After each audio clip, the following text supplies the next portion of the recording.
بسم اللہ الرحمن الرحیم۔ السلام علیکم ناظرین، میں ہوں کیسر انجم IPP نیوز کے پروگرام دستک کے ساتھ۔ جیسا کہ آپ جانتے ہیں کہ ہمارے اس پروگرام کا مقصد بڑے بڑے فلک بوس ایوانوں میں بیٹھے ہوئے آہنی دروازوں کے پیچھے حکمرانوں تک عوام کے مسائل، ان کی مشکلات پہنچانا ہے۔ آج ہمارے ساتھ ایک ایسی خاتون موجود ہیں جن کے ساتھ انتہائی ظلم و ستم ہوا ہے اور ان کی جائیداد پہ قبضہ کیا گیا ہے، اور وہ ایک مسیحی خاتون ہیں اور وہ لیڈی ایجیسن ہاسپٹل میں کام کرتی ہیں۔ نام ان کا ہے سمن شکیل۔ تو لیجئے ہم ان سے پوچھتے ہیں کہ اس کہانی کے کون سے کردار ہیں جن سے آپ کو جان کا بھی خطرہ ہے اور آپ کی جائیداد کو ہڑپ کرنا چاہتے ہیں۔ جی سمن۔ میرا مسئلہ یہ ہے کہ ہمارا جو گھر ہے وہ یوحنا آباد ای بلاک میں ہے، جس پر قبضہ مافیا بیٹھے ہیں۔ میں نے ہر جگہ اپلیکیشن دی ہے، میں پولیس کے تھانوں میں جگہ جگہ چکر لگا رہی ہوں، لیکن کوئی میری یہ بات سننے کو تیار نہیں ہے۔ دیکھیں، گھر ہمارا جو ہے وہ اس وقت 1.5 کروڑ کا ہے، ٹھیک ہے۔ 31 لاکھ میں ایک بندہ ہمارے پاس آتا ہے جس کا نام ہے آصف، اور وہی قبضہ کر کے بیٹھا ہوا ہے، اور اس نے اس جگہ کو آگے سیل بھی کر دیا، اور جس کے آگے سیل کیا اس کی دھمکیاں ہمیں اس نے لگائی ہیں کہ جی وہ اگر آپ ہمارے ساتھ یہ تعاون نہیں کرتے تو آپ پہ توہین رسالت ہوگی۔ دیکھیں، میں آپ کے سامنے موجود ہوں، میرے والد جو ہیں وہ شوگر کے پیشنٹ ہیں، اور اسی طرح سے میرا بیٹا بھی جب وہ بھی ہارٹ پیشنٹ ہے۔ میرے گھر میں اس طرح ہی ہیں سارے۔ یہ لوگ گھر بھی آئے، انہوں نے بدتمیزی بھی کی، میری والدہ کو تھپڑ بھی مارا۔ میں نے بادامی باغ تھانے میں جو ہے رپورٹ بھی کی ہے، لیکن وہاں سے بھی مجھے کوئی رسپانس نہیں ملا۔ میرا ہر روز یہی ہے کہ میں جاتی ہوں، لیکن مجھے تھانوں سے کوئی رسپانس نہیں مل رہا، بس ستاتے ہیں۔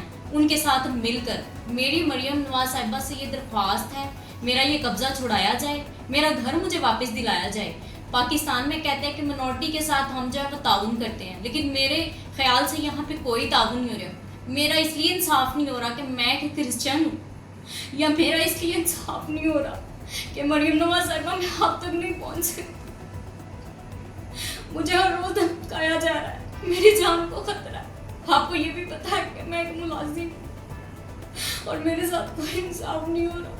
مجھے اتنی دیر ہو گئی دھکے کھاتے ہوئے، لیکن کسی پولیس والے نے میری بات نہیں سنی۔ مجرم جو ہے وہ دندناتے پیٹ رہے ہیں، وہ ہمارے خلاف غلط اپلیکیشنز دے رہے ہیں، لیکن اس بات پہ کوئی دھیان نہیں کر رہا۔ میری آپ سے ریکویسٹ ہے، اور میری ہاتھ جوڑ کے آپ سے ریکویسٹ ہے کہ میرے ساتھ انصاف کیا جائے۔ جب لاشیں بکھر جاتی ہیں تب آپ لوگ نوٹی کی طرف آتے ہیں، تب تو کوئی فائدہ نہیں ہے۔ جب کوئی مر جاتا ہے پھر کرسچنوں کے ساتھ انصاف کیا جاتا ہے۔ میں نے کیا برا کیا ہے؟ ہمارے اندر کیا برائی ہے؟ ہمیں بتائیں کہ ہم پاکستانی ہیں، اس لیے یہاں پہ کوئی بات نہیں سن رہا، کوئی آپ کی جو ہے فورس بنائی ہوئی وہ انصاف نہیں کر رہی۔ افسر بھائی بک جاتے ہیں، لیکن غریب کسی کا انصاف نہیں کرتا۔ مجھے اتنے دن ہو گئے آج دھکے کھاتے ہوئے۔ اگر آپ نے میرا انصاف نہیں کرنا تو بے شک آپ مجھے گولی مار دیں، مجھے اس بات میں کوئی اعتراض نہیں ہے، کیونکہ یہ پاکستان ہے، اس لیے۔ ناظرین، آپ نے ان کی جذباتی گفتگو سنی۔ ان کے ساتھ جو ناروا سلوک، تذلیل آمیز سلوک کیا جا رہا ہے، انتہائی دکھ کی بات ہے کہ ہمارے مذہب میں ساری اقلیتوں کے ساتھ محبت کا درس دیا جاتا ہے، لیکن پنجابی کی بہت مشہور مثال ہے، اپنے ہی گراتے ہیں نشیمن پہ بجلیاں۔ اس خاتون کے آنسو، اس خاتون کا رونا، اس خاتون کا سسکنا اس بات کی گواہی دیتا ہے کہ اس کے ساتھ، اس کے خاندان کے ساتھ کیا ظلم ہو رہا ہے، اور انہیں اپنی جان کا خطرہ بھی ہے۔ ہم اس سلسلے میں محترمہ مریم نواز صاحبہ سے درخواست کرتے ہیں کہ وہ فوری اس کی دادرسی فرمائیں۔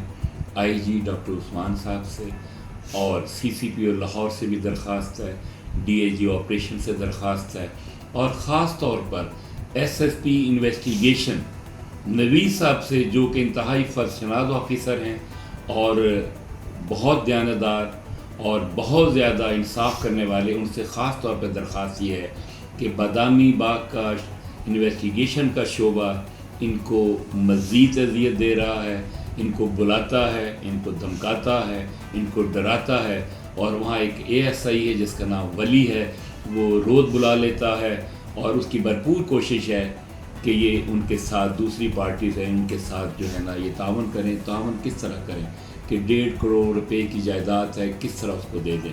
اور دوسری بات یہ کہ انہوں نے مجھے بتایا کہ اگر اللہ میاں کرے کہ ان کو یہ مل جائے، انہوں نے کہا جی میں اس کو چرچ بنا دوں گی، تو میری درخواست ہے نوید صاحب آپ سے خاص طور پہ کہ آپ مہربانی کر کے بادامی باغ پولیس انویسٹیگیشن کو حکم صادر فرمائیں کہ منصفانہ کردار ادا کریں.